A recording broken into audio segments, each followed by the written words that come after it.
Hi, and welcome to the presentation on how to teach functions to Algebra 1 and Math 1 students. My name is Jeanette Stein. I'm excited to bring this to you this evening, and this is a free training brought to you by AlgebраOneTeachers.com.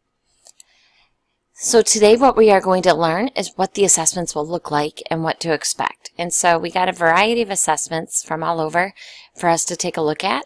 How to define a function and give examples so that students can understand, and that's the most important part, probably those last three words, students can understand.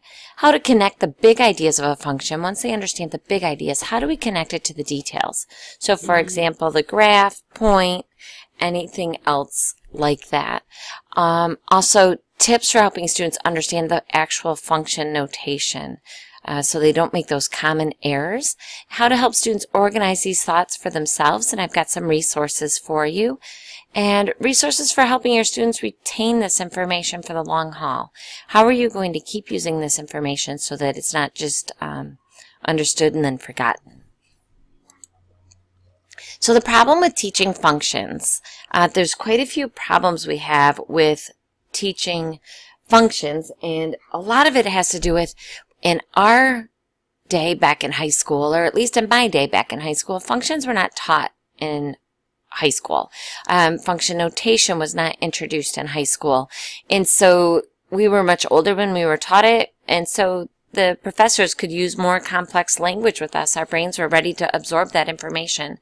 But when we go back and we try to teach it in that same way to ninth graders, their brains are not developed in the same way that ours were at a college level. And so we need to be able to adjust the ideas of teaching functions to be age appropriate for them. And when we have no examples of what that looks like, that can be pretty difficult. The other problem is a lot of the textbooks don't have that age appropriate idea either. And so we don't have the examples from when we were growing up, and then we also don't have the examples from the textbooks, and we're kind of on our own to figure that out. So in the next in the next 45 minutes or so, we are going to take a look at all that and overcome these issues. Thank you so much.